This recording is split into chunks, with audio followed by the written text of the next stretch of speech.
جذب ہو جائیں کہ ہم سے اسلام کو دور کیا جائے تو نہ ہو سکے اور اسلام کو ہم سے دور کیا جائے تو نہ ہو سکے. ہماری سانس آخری سانس تک اسلام رہے, آخری سانس تک, مرتے دم تک ہماری زبان سے یہی نکلے لا الہ الا اللہ, لا الہ الا اللہ. نہ ہم کو اسلام سے دور کیا جا سکے, نہ اسلام کو ہم سے دور کیا جا سکے. یہ ہمارا اور اسلام کا تعلق ہونا چاہیے. آج کی تقریر ہم نے ایک نئے اسٹائل سے کی ہے اور ساری نئی باتیں ہم نے آپ کے سامنے رکھی ہیں. نئی باتوں کا مطلب یہ نہیں کہ قرآن کو بدلا ہے, حدیث کو بدلا ہے, باتیں وہی ہیں جو بار بار کہی جاتی ہیں, انداز بدلتا ہے. میرے بھائیوں, ہم نے آج اپنا کلیجہ نکال کر, اپنا درد نکال کر آپ کے سامنے پیش کر دیا ہے.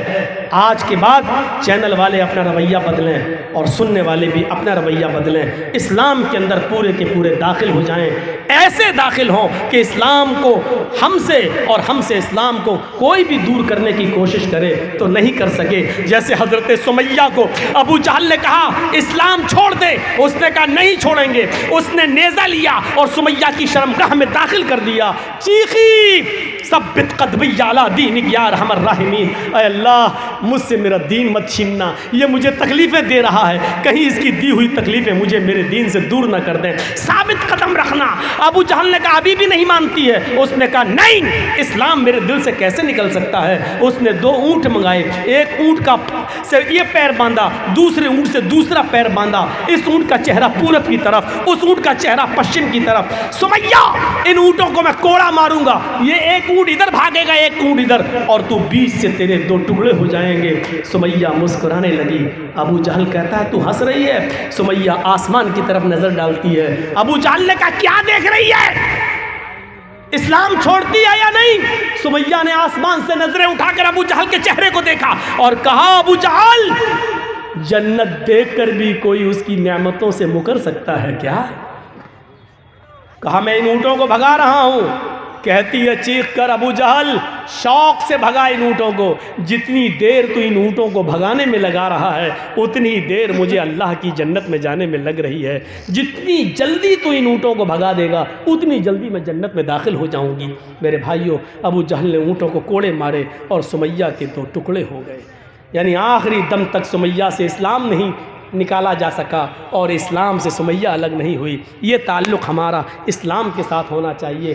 ہم سے کتنی ہی مصیبتیں آئیں, نہ اسلام ہم سے دور ہو نہ ہم اسلام سے دور ہوں. اٹھنا بیٹھنا, ایک غور کرو, اپنے بچوں کو تعلیم دو اسلامی. اللہ کے نبی نے فرمایا جب بچہ 7 سال کا ہو نماز کا حکم دو. نہ پڑھے کوئی بات نہیں, لیکن لے جاؤ پڑھاؤ, اور جب 10 سال کا ہو جائے نماز نہ پڑھے تو اس کو مارو, مار کے لے جاؤ. حدیث اپنے بچوں کو تعلیم دو. مستد احمد کی ایک روایت ہے, ایک صحابیہ عورت ہے, کہتی ہمارے گھر میں جب بچہ پیدا ہوتا ہے تو بچہ جب پیشاب کرتا تھا تو میں پانی کا ایک برتن اس کے اوپر ڈال دیتی تھی. بچہ پیشاب کرتا تو پانی سے اس کو دھو دیتی, اس کی شرمگاہ پر پانی ڈال دیتی تھی. جب بچہ پہلے دن چلنے کے لائق ہوا, پہلا دن جب بچہ چلنے لگا, پہلے دن جب کھڑا ہوا اور میرے بچے کو جب پیشاب کی ضرورت ہوئی تو میں نے اپنے بچے سے یہ نہیں کہا بیٹا پانی لے کے جاؤ, چونکہ اب تک میں نے اس کی عادت ڈال دی تھی. بچہ جس دن چلنے کے لائق ہوا اسی دن پانی کا برتن لے کے جانے لگا اور پیشاب کر کے اپنی شرمگاہ پہ پانی ڈالنے لگا. میں نے اپنے چھوٹے سے 1 سال کے اس 1.5 سال کے بچے کو دیکھا جو اپنی شرمگاہ پر اپنے ہاتھ سے پانی ڈال رہا ہے, حالانکہ اس کو استنجا کرنا نہیں آتا ہے, اس کو پیشاب کر کے دھونا نہیں آتا ہے, استنجا کیسے کیا جائے اس کو نہیں معلوم, لیکن میں نے اپنے بچے کو اپنی شرمگاہ پہ پانی ڈالتے ہوئے دیکھا. میں نے کہا فزت برب الکعبہ, اللہ کی قسم میں کامیاب ہو گئی, اللہ کی قسم میں کامیاب ہو گئی. میں اپنے بچے کو جیسا بنانا چاہتی تھی میں نے اپنے بچے کو اسلامی ماحول میں ڈال دیا. یہ اس عورت نے چیخ کر کہا اللہ کی قسم میں کامیاب ہو گئی. وہ عورتیں غور کریں جو 4 سال اور 6 سال کے بچے کی پینٹ کی چین کھول کر کھڑے ہو کر نالیوں میں پیشاب کراتی ہیں. تم اپنے بچوں کو اسلام کی تعلیم کیا دو گی, تم اپنے بچوں کو کیا بناؤ گی, جبکہ تمہارے شوہر BA اور MA کرنے کے بعد PhD کرنے کے بعد MBBS کرنے کے بعد خود گدھے اور کتوں کی طرح کھڑے ہو کر پیشاب کر رہے ہیں، تم اپنی اولاد کو بیٹھ کر استنجا کرنے کی تعلیم کیا دو گی؟ اس صحابیہ سے سیکھو۔ اسلام کے اندر ہمیں پورے کے پورے داخل ہونا ہے۔ امید ہے انشاءاللہ آج کا ہمارا یہ بیان، آج کی ہماری یہ تقریر ہماری زندگیوں میں انقلاب پیدا کرے گی اور ہم اپنے معاشرے میں اسلام کو پوری طریقے سے نافذ کریں گے۔ بہت تھکا ہوا تھا، کئی دنوں سے مسلسل پروگرام، اور کل بھی کشن گنج کے علاقے میں پوا کھالی میں جانا ہے، تو میرے بھائیوں پریشان ہوں، تھکا ہوا ہوں، پھر بھی میں نے آپ کا 1.25 گھنٹہ لے لیا ہے۔ اللہ سے ہم دعا کرتے ہیں کہ بار الہ ہماری خطاؤں کو معاف فرما دے، ہمارے گناہوں کو بخش دے، ہمیں اسلام کے اندر پورا کا پورا داخل فرما دے۔ جب تک تو ہمیں زندہ رکھ، اسلام میں زندہ رکھنا، اور جب ہمارا خاتمہ ہو تو اسلام میں ہمارا ایمان پر ہمارا خاتمہ فرمانا۔ اور اے بار الہ ہم تمام مسلمانوں کو حنفی، بریلوی، شیعہ، سنی، اہل حدیث ان جھگڑوں سے نکال کر ہمیں سب کو اتفاق و اتحاد کے ایک پلیٹ فارم پہ قائم کر دے، اور ہمیں مل کر چناؤ ہو یا کوئی بھی موقع ہو، ہمیں اتحاد و اتفاق کے ساتھ ایک جگہ جمع ہونے کی توفیق عطا فرما۔ بار الہ پھر سے دعا کرتا ہوں کہ جب تک زندہ رکھ، اسلام پہ رکھنا، خاتمہ ہو تو ایمان پر فرمانا۔ وما علینا الا البلاغ المبین، وآخر دعوانا